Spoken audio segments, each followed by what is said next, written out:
Hello hello hello hello, क्या हाल चाल हैं, कैसे हैं प्यारे बच्चों। गुड आफ्टरनून आप सभी को, नमस्कार है, आप सभी का वेलकम है डाउटनट पर। आज का ये जो सेशन मैं लेकर आया हूँ वो है कि अब रह गए हैं टोटल 7 मंथ्स और जैसे जैसे नज़दीक होता जाएगा समय, नीट का एग्ज़ाम पास आता जाएगा, टेंशन्स और बढ़ती जाएंगी। तो इन्हीं टेंशन्स को थोड़ा सा कम करने के लिए एक रोड मैप तैयार करना है कि किस तरीके से हम 650 से ज़्यादा मार्क्स लेकर आ सकते हैं, उसकी बात आज हम करने वाले हैं। ठीक है दोस्त। जितने भी बच्चे जो नीट की प्रिपरेशन कर रहे हैं और सीरियस होकर कर रहे हैं, वो आगे आने वाले 7 महीनों में और क्या क्या किस तरीके से कर सकते हैं, थोड़ा सा उनको बूस्टअप करने के लिए, थोड़ा सा उनको गाइड करने के लिए आज एक छोटा सा सेशन हम लोगों ने ये रखा है। ठीक है।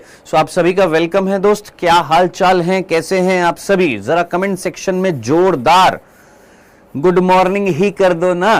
हाँ भाई, गुड मॉर्निंग, गुड आफ्टरनून, बढ़िया एकदम। स्वीट एंजल, किंग अविनाश, बहुत बढ़िया। बेटा ये जो 680 प्लस मार्क्स जो एक टारगेट आप लोगों ने बना रखा है, 680 प्लस मार्क्स हासिल करना आसान तो है नहीं। अब कौन कौन सी अड़चन आ सकती है और उनको किस तरीके से हम दूर कर सकते हैं, क्या क्या वो कंडीशंस हैं जो हमारी प्रिपरेशन में रुकावट डालती हैं और किस तरीके से हम उसको दूर कर सकते हैं, आज वही हम डिस्कस करने वाले हैं। ठीक है दोस्त। आइए, तो सबसे पहली चीज जो होती है, आप में से कितने बच्चों ने टाइम टेबल बनाकर रखा है, जरा जल्दी से मुझे बताइएगा। आप में से कई ऐसे बच्चे होंगे जिन्होंने टाइम टेबल बनाया होगा, कि आज मैं इतने घंटे ये पढ़ूंगा, इतने घंटे ये पढ़ूंगा, इतने घंटे फिजिक्स पढ़ूंगा, इतने घंटे केमिस्ट्री पढ़ूंगा, इतने घंटे बायो पढ़ूंगा। आप में से कई ऐसे बच्चे होंगे जिन्होंने टाइम टेबल बनाया होगा, है ना, कि अगर मैं रिकॉर्डेड क्लासेस देख रहा हूं तो अर्ली मॉर्निंग देख लूंगा और बाद में मेरे पास सेल्फ स्टडी का टाइम रहेगा, या मैं क्लासेस देखने के बाद नाइट में डिटेल्ड सेल्फ स्टडी करूंगा। टाइम टेबल बनाया टाइम टेबल। अब सीरियसली मुझे बताइएगा, आपने उस टाइम टेबल को बनाने के बाद में कितना उस पर अमल किया आपने? जल्दी से मुझे बताइए, कितने दिन आपने उस टाइम टेबल को फॉलो किया? 1 दिन, 2 दिन, 3 दिन, चौथे दिन, 5वें दिन, छठे दिन वापस से वही हाल हुआ आपके साथ में? सबके साथ में होता है, नेचुरल है ये। एक टॉपर जो होता है उसके साथ में भी यही होता है। वो टाइम टेबल बनाते हैं, टाइम टेबल बनाने के बाद बहुत ऊर्जा के साथ में, बहुत एनर्जी के साथ में उस टाइम टेबल को फॉलो करते हैं। मैक्सिमम 2 दिन, 3 दिन, 4 दिन, 5 दिन, छठे दिन आकर वापस से वही कंडीशंस आ जाती हैं। क्या कि सर आज कुछ ये हो गया था, इस वजह से मैंने टाइम टेबल फॉलो नहीं किया, आज ऐसा हो गया था, इस वजह से टाइम टेबल फॉलो नहीं किया, यानी डिसिप्लिन टूट जाता है। और एक दिन का डिसिप्लिन टूटा, वो एक दिन का डिसिप्लिन आगे चलकर भारी पड़ जाता है। होता है सर मैंने 21 दिन तक फॉलो किया, बहुत बढ़िया बेटा, बहुत बढ़िया, बहुत जबरदस्त। कई बच्चे तो सिर्फ 1 दिन फॉलो करते हैं, 1 दिन का मोटिवेशन लेते हैं और मोटिवेशन लेने के बाद 1 दिन उनके अंदर वो मोटिवेशन रहता है और दूसरे दिन वापस से वही नॉर्मल कंडीशंस आ जाती हैं। तो टाइम टेबल अगर आप बना रहे हो और उसको अगर आप फॉलो नहीं कर रहे हो तो फिर बनाया ही क्यों? लॉजिकली जरा सोचिए, फिर बनाया ही क्यों टाइम टेबल? जब फॉलो ही नहीं कर पा रहे हो, डिसिप्लिन के साथ में पढ़ ही नहीं पा रहे हो, फिर फायदा क्या है उस पढ़ाई का?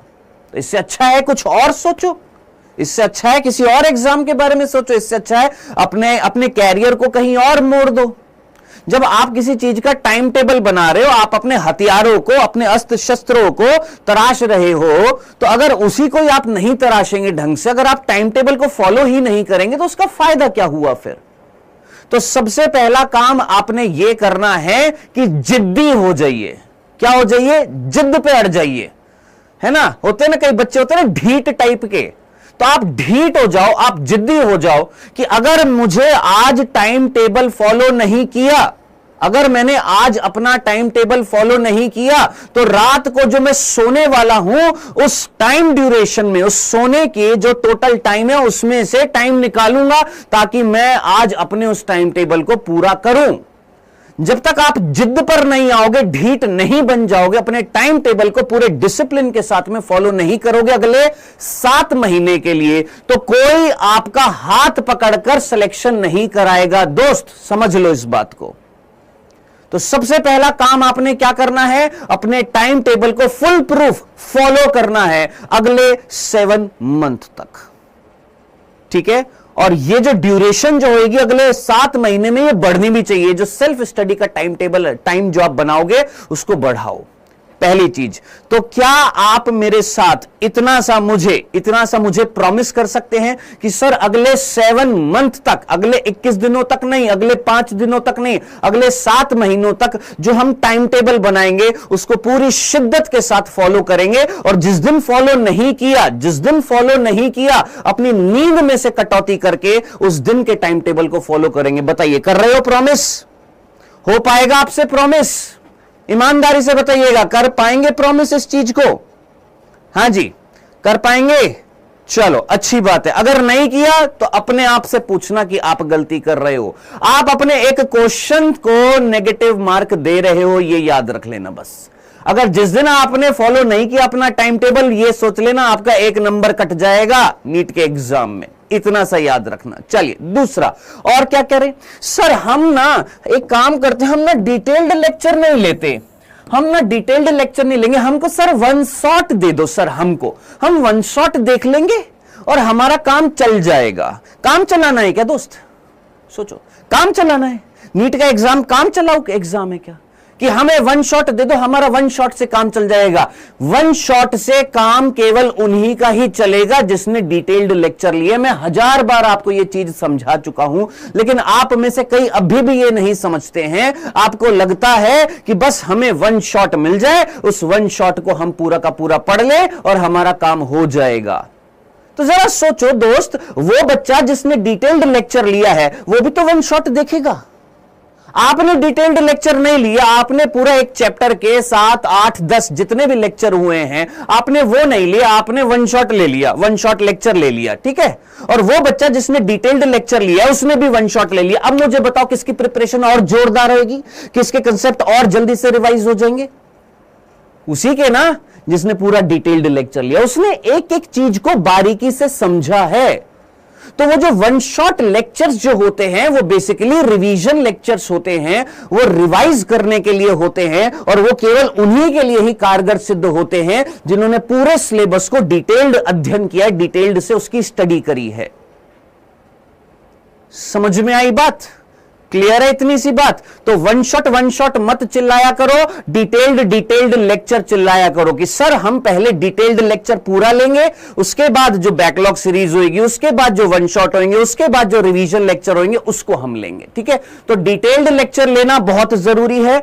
और सेल्फ स्टडी के लिए हमें टाइम नहीं मिलता सर, हम नोट्स बनाने में रह जाते हैं सर, हमारा टाइम नोट्स बनाने में चला जाता है, हमें सेल्फ स्टडी का टाइम नहीं मिल रहा। अरे जो तू नोट्स बना रहा है वो भी तो सेल्फ स्टडी का ही तो पार्ट है, उसको भी तो आप सेल्फ स्टडी के अंदर इंक्लूड करोगे ना। जब आप खुद नोट्स बना रहे हो यानी आप अपनी पूरी की पूरी ईमानदारी से मेहनत कर रहे हो, यानी आप क्या कर रहे हो सर? सेल्फ स्टडी कर रहे हो। अब सेल्फ स्टडी के अंतर्गत कई सारी चीजें आ जाती हैं, खुद नोट्स बनाना, खुद के हैंड रिटन नोट्स बनाना, है ना, खुद से क्वेश्चंस की प्रैक्टिस करना, खुद से रिवाइज करना, एनसीईआरटी को हाईलाइट करके पढ़ना, ये सब कुछ किसके अंतर्गत आएगा सर? सेल्फ स्टडी के अंतर्गत। तो अगर आप नोट्स भी बना रहे हो तो आप सेल्फ स्टडी कर रहे हो। ये मत सोचो कि आपका टाइम वेस्ट हो रहा है। आप नोट्स बना रहे हो यानी आप अपना पूरा ध्यान किस चीज में लगा रहे हो? अपनी सेल्फ स्टडी में लगा रहे हो। तो सेल्फ स्टडी ज्यादा से ज्यादा करो भाई। आप कहीं पर भी पढ़ते हो, फिजिक्स का लेक्चर मान लो मैक्सिमम 2 घंटे प्रतिदिन, केमिस्ट्री का लेक्चर मान लो 2 घंटे प्रतिदिन, बायो का लेक्चर 2.5 घंटे प्रतिदिन मैक्सिमम। हम तो 2 घंटे का लेते हैं ना, 2.5 घंटे मानकर चल लेते हैं। टोटल कितने घंटे हो गए सर? 6.5 घंटे। अरे लो 7 घंटे।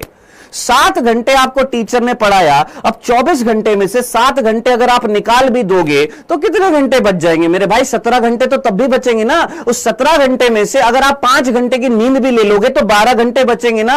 उस 12 घंटे में से मान लो 5 घंटे और आपने निकाल दिए दूसरी एक्टिविटीज करने के लिए, तो 7 घंटे अभी भी तो बच रहे हैं। उन 7 घंटे के लिए क्या आप अपने लिए टाइम निकाल सकते, सेल्फ स्टडी कर सकते हैं? अगर आपने आज से ही 7 आवर की सेल्फ स्टडी करना स्टार्ट कर दिया, मैं शॉर्ट कह सकता हूं। और सेल्फ स्टडी ऐसे नहीं कि बुक लेकर सामने बैठ गए हैं ना, ये नहीं, इसका कोई फायदा नहीं है। कि बुक लेकर सामने बैठ गए, ये हो गई हमारी सेल्फ स्टडी। 3 घंटे से एक ही पेज चल रहा है, ये हो गई सर हमारी सेल्फ स्टडी। इससे थोड़ा ना काम चलेगा, ये चीज नहीं। आप एक टाइम को बाउंड करो कि भैया मुझे इतनी देर में 7 घंटे की सेल्फ स्टडी है, मुझे इतनी देर में इतने क्वेश्चंस की प्रैक्टिस करनी है, मुझे इतने घंटे में एनसीईआरटी के इतने पेज कवर करने हैं, और इन पेजेस में जो चीज लिखी हुई है उसको अंडरलाइन करते हो, जो चीज मीनिंग समझ में नहीं आ रहा है उसको गूगल से देखो, उसको कहीं से भी देखो, उसको रेक्टिफाई करो और अपनी नॉलेज बढ़ाओ।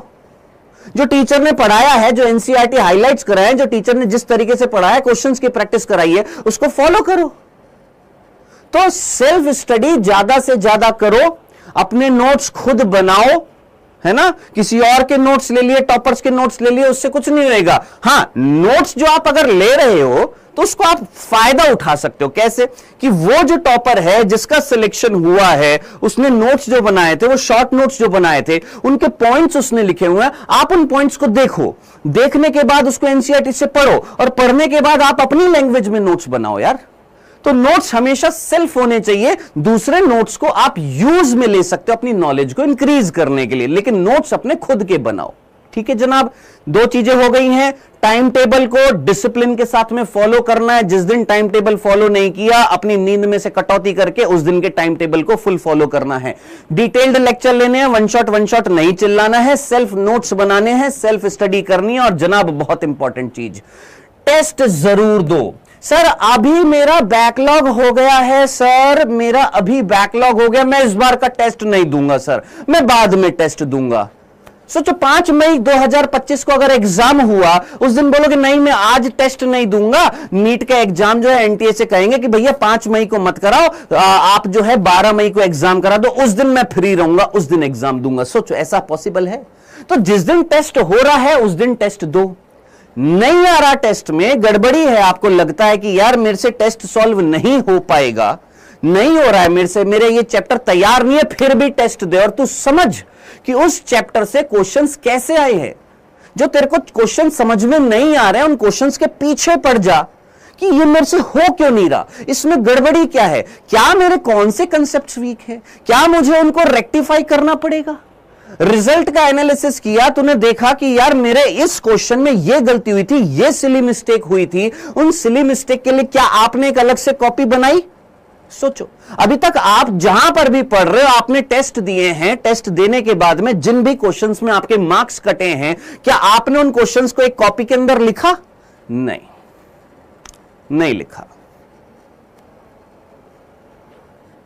लिखा आप में से कितने बच्चे हैं, ईमानदारी से मुझे बताइएगा, आप में से कितने बच्चों ने यह काम किया? टॉपर करते हैं, याद रखना। और टॉपर नहीं, ये बोलूंगा जिनका सिलेक्शन होना है ना, वो जरूर ये काम करते हैं। वो अपना एनालिसिस करते हैं, अपना अवलोकन करते हैं, अपने आप से पूछते हैं, अपने आप से बात करते हैं कि आज मेरे इस पेपर में ये क्वेश्चन गलत हुआ, ये मेरी सिली मिस्टेक थी, इस सिली मिस्टेक को मैं वापस से नहीं दोहराऊंगा, इस सिली मिस्टेक को मैं लिख लेता हूं ताकि नेक्स्ट टाइम ये क्वेश्चन अगर इससे रिलेटेड क्वेश्चन आया या ऐसा क्वेश्चन आया तो मैं गलती नहीं करूंगा। किया आपने? कोई कॉपी बनाई, उस कॉपी के अंदर वो क्वेश्चन का कंसेप्ट लिखा। अगर आप ऐसा कर रहे हैं तो बहुत बढ़िया बात है। अगर आप उसको कह रहे कि ठीक है अब मैं याद रखूंगा, वो फिर याद नहीं होगा, वो कभी भी दिमाग में नहीं आएगा वो चीज। तो उसको लिखो, एक कॉपी बनाओ, एक सेल्फ एनालिसिस की एक कॉपी बनाओ, एक कॉपी बनाओ, लिख दो सेल्फ एनालिसिस। मॉक टेस्ट 1 में मेरे से ये गलती हुई थी, मॉक टेस्ट 2 में मेरे से ये गलती हुई थी, ये जो मैंने पेपर दिया था, तीसरे नंबर का जो पेपर दिया था, इसमें ये चैप्टर आए थे, इसमें मेरे से ये गलती हुई थी, ये करो। सर हमने अभी तक नहीं किया है, तो एक काम करना, हर संडे को जो पुराने टेस्ट हो चुके जो आपकी एप्लीकेशन में है, उन टेस्ट को वापस से दो और देखो आप में कितने क्वेश्चन अभी भी आप गलत कर रहे हो। उन गलत क्वेश्चन को एक कॉपी के अंदर लिखो कि ये गलती मैं नहीं करूंगा। सीरियस होकर पढ़ाई करनी पड़ेगी दोस्त। और लास्ट चीज वो है रिवीजन। अगर आप रिवीजन नहीं करेंगे और सोचेंगे कि भाई जो चैप्टर चल रहा है केवल वही पढ़ता जाऊं, पुराना आप भूलते जाओगे। शक्तिमान नहीं हो आप। समझ में आया? एक स्टूडेंट की लाइफ में, एक नीट की प्रिपरेशन करते हुए एक बच्चे के अंदर सबसे इंपॉर्टेंट चीज जो उसके सिलेक्शन के क्राइटेरिया को फुलफिल करती है वो है रिवीजन। आपने अभी तक जितने भी चैप्टर पढ़े हैं उसमें आप करंट चैप्टर पढ़ रहे हैं, क्या पुराने चैप्टर आपने रिवाइज किए? नहीं किए। क्यों नहीं किए? टाइम नहीं मिला। कौन निकाल कर देगा टाइम? अलग से तो नहीं आएगा, 25 घंटे तो नहीं हो जाएंगे ना, रहेंगे तो 24 घंटे। आपको कम से कम प्रतिदिन 1 से 2 घंटा आपने 1 to 2 आवर जो आप सेल्फ स्टडी कर रहे हो, उसी सेल्फ स्टडी में 1 से 2 घंटा निकाल सकते हो। किस चीज का? पुरानी चीजों को रिवाइज करने का। बायो बहुत जल्दी रिवाइज हो जाएगी, फिजिक्स केमिस्ट्री को ज्यादा से ज्यादा रिवाइज करो। नंबर कहां कटते हैं? फिजिक्स केमिस्ट्री में कटते हैं। आप बहुत जोश के साथ बोलते हैं मेरी फिजिक्स स्ट्रांग है, मेरी केमिस्ट्री स्ट्रांग है, बायो का पेपर इजी आएगा, आप आसानी से कर लोगे, मुझे भी पता है, पूरा विश्वास है। दिक्कत कहां पर आ जाती है? फिजिक्स केमिस्ट्री में आती है। तो उसको रिवाइज करो, ज्यादा से ज्यादा रिवीजन करोगे, ज्यादा से ज्यादा चीजों को, पुरानी चीजों को रिवाइज करोगे, वो आपके दिमाग में बैठेंगी, वो क्वेश्चंस आपके दिमाग में बैठेंगे कि हां इस क्वेश्चन में ये कंसेप्ट लगाया था, इस वजह से ये क्वेश्चन आया था। ठीक है?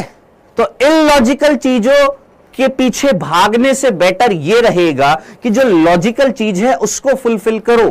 कि सर मैं प्रतिदिन कितने क्वेश्चन करूं कि मेरा सिलेक्शन हो जाए, सर मैं प्रतिदिन कितनी चीजें पढ़ूं कि मेरा सिलेक्शन हो जाए। जिसका सिलेक्शन होना होता है वो ऐसे क्वेश्चन नहीं पूछता है दोस्त। उसको पता है कि उसको ये 4 चीजें बताई गई हैं, उसको ये फुलफिल करनी है। अगर वो फुलफिल करेगा, आज तूने एक चैप्टर उठाया जो तूने पहले पढ़ा था, मान ले तूने cell cycle, cell division chapter पढ़ना स्टार्ट किया, अब उसको 2 दिन में निपटा, 2 दिन में रिवाइज कर, एनसीईआरटी उसकी पढ़, उसके क्वेश्चंस को देख, जो क्वेश्चंस दिए गए थे उनको एक बार देख कि मेरे से ये गलती हुई थी। वो जो सेल्फ एनालिसिस वाली तुम कॉपी बनाओगे उसको देखो कि मेरे इस क्वेश्चन में मैंने ये गलती करी थी। चीजें ऑटोमेटिकली रिवाइज होती जाएंगी, नंबर ऑटोमेटिकली आगे आने वाले टेस्ट में बढ़ते जाएंगे। और जब नंबर बढ़ते जाएंगे तो अंदर से पॉजिटिविटी आएगी, हां मेरा सिलेक्शन हो सकता है। पूछ के देखिएगा, अपने आप से पूछना एक बार कि जिस टेस्ट में तुम्हारे अच्छे मार्क्स आए थे तुमको कैसा फील हुआ था? तुमको अच्छा लगा था? और यह भी अंदर से प्रेरणा आई थी कि अगले टेस्ट में इससे भी अच्छा करके दिखाऊंगा, आया था ना? लेकिन जिस टेस्ट में मार्क्स कम आए थे तुम डीमोटिवेट हो गए, यार मेरा क्या होगा। एक टेस्ट, एक मॉक टेस्ट आपके नीट के सिलेक्शन को डिसाइड नहीं करेगा। कई बार आपको टेस्ट देना पड़ेगा इन 7 महीनों में, कई बार टेस्ट देना पड़ेगा। फुल सिलेबस टेस्ट देने पड़ेंगे, हाफ सिलेबस टेस्ट देने पड़ेंगे, सिर्फ 11th के सिलेबस का टेस्ट देना पड़ेगा, सिर्फ 12th के सिलेबस का टेस्ट देना पड़ेगा, प्रीवियस ईयर क्वेश्चंस करने पड़ेंगे। ये सारी चीजें करनी पड़ेंगी। तो अपने कमर की बेल्ट जो है वो कस लो दोस्त। 7 महीने बचे हैं, बार बार बोल रहा हूं, 7 महीने बचे हैं और इन 7 महीनों में ये पीक जाना चाहिए पढ़ाई का, बिल्कुल स्ट्रेट लाइन ऊपर जानी चाहिए। ऐसे नहीं होना चाहिए, पैराबोला नहीं बनना चाहिए दोस्त। ठीक है जी, क्लियर है? समझ में आया? अब आप मुझे बताइए, क्या आप इन सारी चीजों को अगले 7 महीने फॉलो करोगे या अगले 7 दिन फॉलो करोगे? बोलो, क्या आप इन सिंपल सी बातों को सिंपल से तरीके से अगले 7 महीने फॉलो कर पाओगे? 7 महीने की बात कर रहा हूं, आसान नहीं है।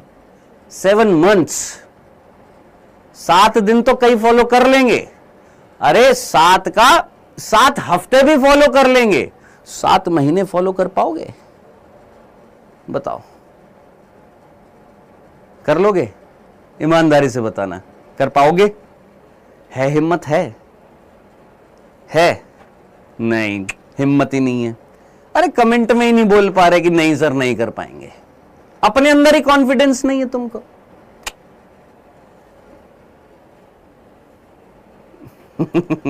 नहीं है ना? सर मैं 7 हफ्ते तक फॉलो करूंगा, और कोई है 7 महीने तक फॉलो कर लेंगे? पक्का बताओ, क्योंकि मैं अगले 6 महीने पर फिर आकर पूछूंगा तुमसे, क्या तुमने उस 7 महीने के उस टाइम टेबल को, उस रिवीजन की प्रैक्टिस को, सेल्फ एनालिसिस किताब को बनाया? अगले 6ठे महीने पर, यानी 1 महीने बाद फिर तुमसे आकर पूछूंगा। 1 महीने बाद ही पोल खुल जाएगी तुम्हारी, पता लग जाएगा कि 7 महीने फॉलो होएगा कि 1 महीने फॉलो होएगा कि 7 दिन फॉलो होएगा। सारी पोल पट्टी खुल जाएगी 1 महीने बाद ही जब तुमसे पूछूंगा। करोगे? पक्का वादा करते हो? देखो हिंदी मीडियम वालों पर मेरे को इतना भरोसा है कि जब वो वादा करते हैं तो उस वादे को पूरा निभाते हैं। ये मैंने पिछले 4-5 सालों में देखा है, जब से मैं हिंदी मीडियम को पढ़ा रहा हूं, ये मैंने चीज नोटिस करी है कि अगर वो प्रॉमिस करते हैं तो उस प्रॉमिस को फुलफिल करते हैं। वो अपने टीचर की बात को सुनते हैं, इट मीन सीरियसली सुनते हैं। तो इतना मुझे पूरा विश्वास है आप पर कि आप डेफिनेटली फॉलो करोगे। अब तो करके दिखाना पड़ेगा, अब कोई रास्ता नहीं बचा है, ठीक है। और वो बच्चे, उनको भी मैं बता देता हूं, वो बच्चे जो अभी भी सोच रहे हैं कि सर हमारा बैकलॉग हो गया है, हम ऑलरेडी आरंभ बैच में थे, सर हम किसी बैच में एनरोल नहीं हुए हैं अभी तक, तो एक छोटी सी जानकारी मैं आपको बता देता हूं, और वो ये कि एक और बैच 27 तारीख से 27 सितंबर से होने वाला है लॉन्च, जिसका नाम है आरंभ 3.0। आरंभ ऑलरेडी 1 लाइव है, आरंभ 2 रिकॉर्डेड है, लेकिन रिकॉर्डेड वाले जो है आरंभ 2 उनको आरंभ 1 लाइव भी मिला है। अब सर ये आरंभ 3 में क्या चीज मिलेगी जो 27 सितंबर से आने वाला है? तो बेटा ये एग्जैक्टली आरंभ 2 जैसा है, एग्जैक्टली किसके जैसा है? आरंभ 2 के जैसा है। यानी यहां पर भी डेली क्लासेस होंगी, लेकिन ये जो डेली क्लासेस होंगी ये रिकॉर्डेड रहेंगी। अब आप बोलेंगे सर लाइव, सीधी सी बात है, आप बोलेंगे सर लाइव, और सर हमारे डाउट सॉल्व कैसे होंगे? जैसे आरंभ 2 में होते हैं, with the power of AI, artificial intelligence. आप क्वेश्चंस पूछेंगे, आपको आंसर मिलेंगे। क्या सर हमें पुराने बैच भी मिलेंगे? हां जी, आपको पुराने बैचेस भी मिलेंगे। जैसे आरंभ 2 को आरंभ 1 भी मिला है और जो पहले के बैचेस हैं वो भी मिले हैं, उसी प्रकार आप अगर आरंभ 3 से एनरोल्ड होते हैं, आरंभ 3 में जुड़ते हैं, तो आपको पुराने लेक्चर्स भी मिलेंगे, प्लस वही सेम टू सेम कहानी कि अगर आप आरंभ 1 में हैं तो आपको आरंभ 3 भी मिलेगा, आरंभ 2 ऑलरेडी आपके पास है। आप आरंभ 2 में थे तो आपको आरंभ 1 भी मिला, यानी आपके पास रिकॉर्डेड लेक्चर भी है, आपके पास लाइव लेक्चर भी है। आप आरंभ 3 में जुड़ते हैं तो आपके पास आरंभ 1 यानी लाइव लेक्चर मिलेगा। आपको कौन सा लेक्चर मिलेंगे? आपको लाइव बैच भी मिलेगा, आपको रिकॉर्डेड लेक्चर भी मिलेंगे प्रतिदिन, ठीक है। उसके अलावा एनसीईआरटी संपूर्ण आपके बैच में ऐड की जाएगी, आपके ऑल इंडिया लेवल पर टेस्ट सीरीज कंडक्ट की जाएगी, जो अभी हम लोगों ने कंडक्ट करी थी। आप में से कई बच्चे जानते हैं, मैं बार बार नहीं उस चीज को बोलूंगा जो मैंने पहले भी बताई थी। हमने ऑल इंडिया लेवल पर जितने भी बच्चे थे उनका एक टेस्ट कंडक्ट कराया था, आप में से कई जानते हैं, जो आज से 2 हफ्ते पहले जो टेस्ट हुआ था, और बहुत ही बढ़िया मार्क्स लेकर आए थे बच्चे। हालांकि पिछले टेस्ट में कई बच्चे एक चैप्टर दिया था बायोमोलिक्यूल्स, उसमें रह गए थे, है ना, याद आ रहा है ना। तो उससे पहले वाला जो टेस्ट जो था, जो कोटा पैटर्न पर आपका कराया गया था और बहुत ही बढ़िया बच्चों ने रिस्पांस दिखाया था, उसी तरीके से आपका ऑल इंडिया टेस्ट सीरीज जो होगी वो भी कंडक्ट की जाएगी, बिल्कुल कोटा पैटर्न पर जो होती है, ठीक है। बाकी उसके अलावा मॉक टेस्ट भी होंगे, हर 2 हफ्ते में टेस्ट होंगे दोस्त। डीपीपी होमवर्क आफ्टर क्लास आपको मिलेगा। इसके अलावा प्रैक्टिस करने के लिए जो क्वेश्चंस एनसीईआरटी संपूर्ण के थ्रू मिलेंगे, टीचर स्लाइड्स मिलेगी, टीचर्स के नोट्स भी आपको प्रोवाइड किए जाएंगे। ये सारी चीजें जो दी जाएंगी आपको बेटा, वो होगी सिर्फ और सिर्फ 2999, और ये जो होएगा 27 सितंबर से आपका बैच लॉन्च होने वाला है। तो 27 सितंबर तक ये ऑफर रहेगा, ठीक है। आप ऑलरेडी किसी बैच में हैं तो आपको लेने की जरूरत नहीं है। आप आरंभ 1 में है या आरंभ 2 में है, आपको लेने की जरूरत नहीं है। क्यों? क्योंकि ऑलरेडी आपको मिल जाएगा। लेकिन अगर आप किसी बैच में एनरोल नहीं है और आप चाह रहे हैं कि मैं एक परफेक्ट प्लानिंग के साथ में एक परफेक्ट सिलेक्शन चाहता हूं, तो आप जुड़ सकते हैं किसमें? आरंभ 3 में। कैसे ज्वाइन करना है, किस तरीके से ज्वाइन करना है, वो और मैं बता देता हूं। इसी वीडियो के डिस्क्रिप्शन में आपको गूगल फॉर्म भी मिल जाएगा और व्हाट्सएप का नंबर भी होएगा। उन दोनों का लिंक होएगा अभी इसी क्लास के वीडियो के डिस्क्रिप्शन में। आप जस्ट उस पर क्लिक करिए, फॉर्म को फिल करिए, आपके पास ऑटोमेटिकली कॉल बैक आ जाएगा, ठीक है। आप YouTube से कैसे ज्वाइन कर सकते हैं दोस्त, इसी वीडियो के डिस्क्रिप्शन में मैंने आपको बता दिया, लिंक दिया हुआ है, व्हाट्सएप का नंबर भी है, और साथ साथ आपका ऐप का लिंक भी, आप वहां पर गूगल फॉर्म भी है, वहां पर जाकर आप क्लिक कर सकते हैं। ठीक है, सो इसी तरीके से देखिए, जैसे अभी ये वीडियो चल रही है, इसी वीडियो के नीचे यहां पर आपके पास लिंक है, व्हाट्सएप का नंबर भी है, गूगल फॉर्म का लिंक है, आप यहां पर क्लिक करेंगे, आप डायरेक्टली जुड़ जाएंगे हमारे साथ। आप सीधा जुड़ना चाहते हैं तो आप सीधा, जैसे अभी ये जो वीडियो चल रही है इसी के नीचे लिंक दिया हुआ, आप सीधा एप्लीकेशन पर आएंगे, एडमिशन ले सकते हैं, यहां से आप जुड़ सकते हैं मेरे साथ। ठीक है, कौन कौन से टीचर मिलेंगे दोस्त, मैं ये चीज क्लियर है ना, ये चीज समझ में आ गई है।